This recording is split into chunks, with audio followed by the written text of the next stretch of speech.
I have endeavored to handle homosexuality in our church. I still find it rough because we are not open to these discussions. But I had to. When I met a man and said, "Can I see you for counseling?" I said, "Yeah, come to my church." He came. So we sat. I was coming from work. And then he said, "Pastor, I want to marry." So quickly in my head, I thought we are doing marital counseling. And then the boy said, "No, not now. I don't need marital counseling now. What do you need now?" And then he says, "I'm gay. But don't misunderstand me.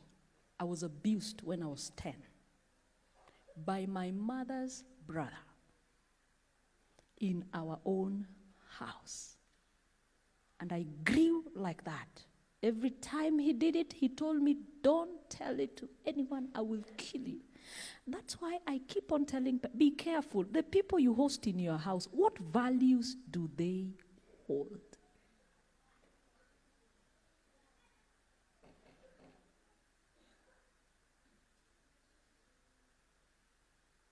So I managed through primary school, went to high school. When I got to high school, I was bullied fully into homosexuality. I lived with it, went to campus, and that is who I am today. But I want to marry. But I'm afraid if I marry, I turn to be a bisexual, because I must sleep with my wife, I must sleep with my boyfriends. I find it easy to talk to you because I've approached 2 pastors and they do not want to see me. I said, so we have a problem. It didn't last 2 weeks. I got a call from Nairobi here. "Pastor, help me. I am attracted to my fellow men. I believe strongly this is not of God. I have fasted about it. It's not going."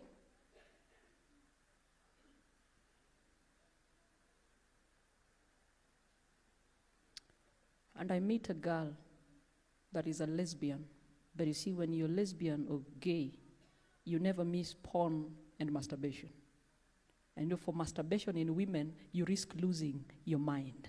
So for her, she's gone cuckoos, is in a mental facility.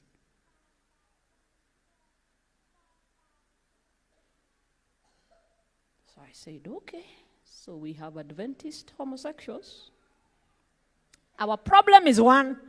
We have not learned to differentiate between accepting the person and accepting the behavior. Those are 2 different things.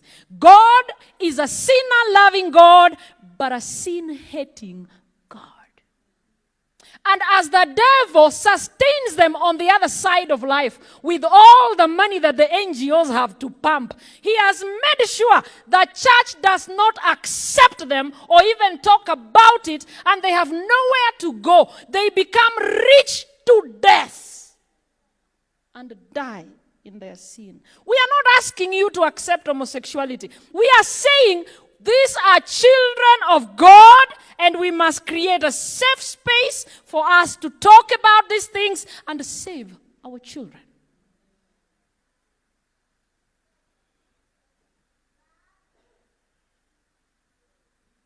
But you guys are too cool for these kinds of discussion. The only discussion we are comfortable is Christ died on the cross. We are saved by grace and works. Not works. Those ones we are comfortable. We are comfortable with Sabbath is Saturday. It is a delight. We should keep it well. Those are the discussions we are comfortable with. Because the many students I've met, even in high school, for me is a ministry, even in high school, they will tell you, as they get into puberty, they begin to question their identity. And if they're not guided well, they are forced to believe a lie from someone else. Because someone else will teach them sexuality a different what? Way. that says you can wake up one day and feel your body is locked in a wrong what? Body. And they can say, Mom, I'm a girl, but I think I should be a boy. We are not willing to discuss. The church should teach it. The school will teach it. Those guys don't teach it. These subjects are tough. I sat in a unit called Marriage and Family when I was doing my theology classes. And we had a unit, a topic on sex, not sexuality, sex. Even our lecturer didn't handle it. Said, I'm giving you a term paper to go and read about it. He was not comfortable. So you can be sure we did exams, yes. And we passed. But we read about it. When we don't teach our children, the devil will teach them. And let me tell you, the devil has gone ahead of us to teach and is closing in on us before we wake up.